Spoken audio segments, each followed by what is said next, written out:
விரைவில் வெளியாகவுள்ள தங்கலான் திரைப்படத்தின் இசை வெளியீட்டு விழா சென்னையில் வெகு விமர்சையாக நடைபெற்றது. அதில் உணர்ச்சி மிகுந்து பேசிய இயக்குனர் ப. ரஞ்சித், அம்பேத்கரின் குரலாக என்றைக்கும் இருப்பேன் என்று தெரிவித்துள்ளார்.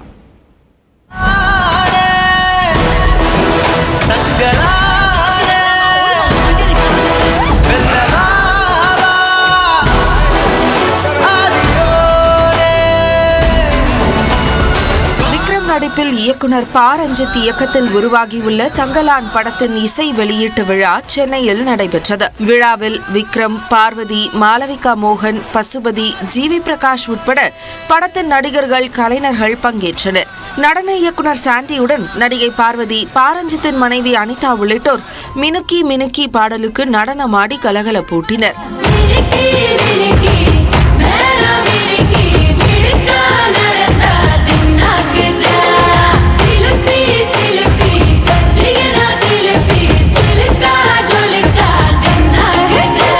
பேசிய இசையமைப்பாளர் ஜி.வி. பிரகாஷ், வெயில், ஆயிரத்தில் ஒருவன், மதராசப்பட்டினம் ஆகிய படங்களைப் போல் தங்கலான் படமும் தனது இசையில் மிக முக்கியமான படமாக அமையும் என நம்பிக்கை தெரிவித்தார். A1ல இருந்து இந்த படம் மேல எனக்கு ஒரு ஃபேசினேஷன் இருக்கு.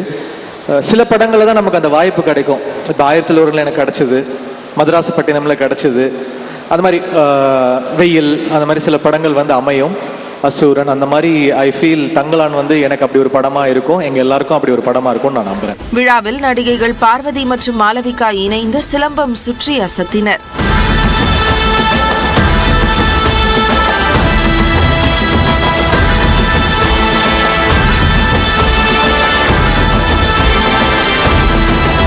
இயக்குனர் ப. ரஞ்சித் பேசும்போது, அம்பேத்கரின் குரலாக தொடர்ந்து ஒலிப்பேன் என்றும், அந்த அரசியலே தனக்கு சினிமாவில் ரஜினியின் படங்களின் வாய்ப்புகளையே பெற்றுக் கொடுத்ததாகவும் தெரிவித்தார். சூப்பர் ஸ்டார் அவர்கள் மெட்ராஸ் என்ற ஒரு படம் அவருக்கு பிடிச்சனால தான் என்னை கூப்பிட்டு கொடுத்தாரு. எனக்கு வந்து அவர் கூட ஒர்க் பண்றதுல பயம் இருந்தது.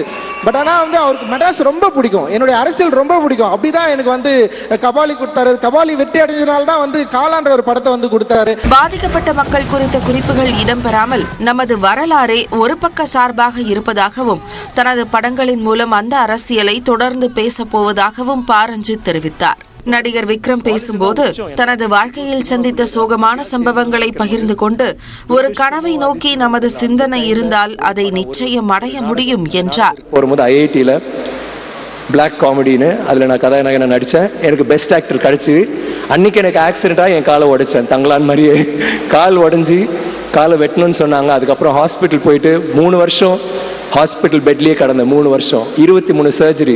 நான் அன்னைக்கு நான் விட்டுருந்தேன்னா இன்னைக்கு நான் இந்த மேடையில் நான் இருக்க மாட்டேன். உங்களுக்கு வந்துட்டு உங்க கூட நான் இப்போ பேசிட்டு இருக்க மாட்டேன். அதுதான் ஐ திங்க் நம்ம வந்து ஒரு ஒரு ஒரு கனவு இல்லைனா ஒரு இதை வந்து நம்ம சேர்க்கணும், நாங்கள் போய் சேரணும்னு நினைச்சு நம்ம அதையே இது பண்ணோம்னா கண்டிப்பாக அது ஒர்க் அவுட் ஆகும். தங்கள் பேச்சுக்கு ஒரு வலிமை இருப்பதால் அதனை எப்போதும் சரியாக கையாளுங்கள் என ப. ரஞ்சித்தை விக்ரம் அறிவுறுத்தினார். ரஞ்சித் பண்ணி சொல்லனா அதோட முடிச்சிட முடியாது. உங்களுக்குன்னு ஒரு வாய்ஸ் இருக்கு, ஒரு பவர்ஃபுல் வாய்ஸ். ரெஸ்பான்சிபிளா யூஸ் பண்ணுங்க, கேர்ஃபுல்லா யூஸ் பண்ணுங்க. I will always be there like Parvati says to support you.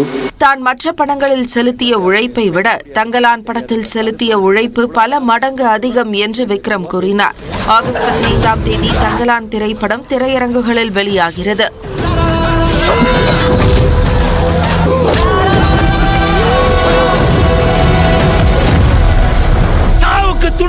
மட்டும்தான் எங்க வாழ்க்கை.